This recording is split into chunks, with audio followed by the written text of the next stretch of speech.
Hi, I'm Julia, and welcome to Race to Win, the weekly sailing podcast where we discuss race strategies, tactics, and more. Today, I'm going to be talking about how we can use modern sailing technology to teach ourselves things on the water, like how to have a better sense of where exactly that 3 boat length zone is at the mark. Also, I want to spend some time to address a question that's on everybody's mind. Can we use all this stuff in protest hearings or not? As technology is becoming more and more a part of sailboat racing, things are changing pretty rapidly, both on the water and off. There's been a lot of questions about the legality of this tech being used while we're sailing all over the world. And one of the ones that I'm hearing a lot is, can we use these 3D replays, the videos, as evidence in protest hearings? So today we're going to take a look at a unique case where we happen to be running RaceQ's GeoVids in a protest situation. Now, in case this GeoVids that you're seeing is new to you, GeoVids is a RaceQ's concept that syncs action camera footage with GPS tracks using the timestamps on both of them. This is really incredibly useful, as you'll see. Having both your replay in 3D and all of that data, and then being able to see a video and then watching it move synced has all kinds of applications.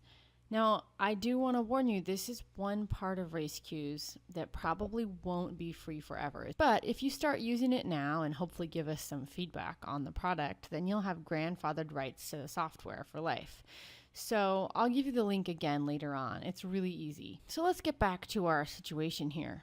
So here we have 2 boats that are approaching the mark, and you can see that they establish overlap, but the outside boat is failing to give room. Now, using the audio in the video, I can hear people yelling, "We don't have rights, we don't have rights." Clearly, looking at this, they do have rights, and some of the other people on the boat can be heard saying that. In short, there's just a lot of yelling. What happened is the leeward boat, this boat here that should have had rights, thought that they were already inside the 3 boat length zone when they established overlap, which means they would not have been entitled to room at the mark. However, as we can see here by watching the replay, they were well outside the 3 boat length zone. We looked at quite a bit of this type of footage and kind of noticed a trend. A lot of people think that 3 boat length zone is a lot bigger than it actually is. If you're someone that's running a video camera on your boat or you have the capability of it, try this out. The next time that you're sailing and you reach that leeward mark, give a little signal to the camera where you think that 3 boat length zone begins. Then you can upload the video on your computer and you'll have a video just like this, and you can take a look at how close you were. So let's get back to this replay. These 2 boats are battling it out, and the leeward boat is hanging on. They want room. They've figured out that they are entitled to that room at the mark, and they say, we want it, and now they're going to have to jibe to avoid a collision. They lose a ton of time doing this, even though they're in the right. So if they take this footage and win the protest, they still lost a ton of other boats that aren't visible in the replay during this maneuver. So the lesson is, it's not always tactically smarter to insist on your rights, even if you are right. In this case, they should have maybe taken his stern a little bit earlier instead of having to do this quick maneuver. If you insist on your rights too long, it can cost you dearly, no matter what kind of evidence you're bringing to the protest committee. So back to the original question. Obviously, this boat was fouled. So if they take this evidence to the protest hearing, is it applicable? It's complicated. As this tech spreads, this kind of thing is being captured more and more frequently.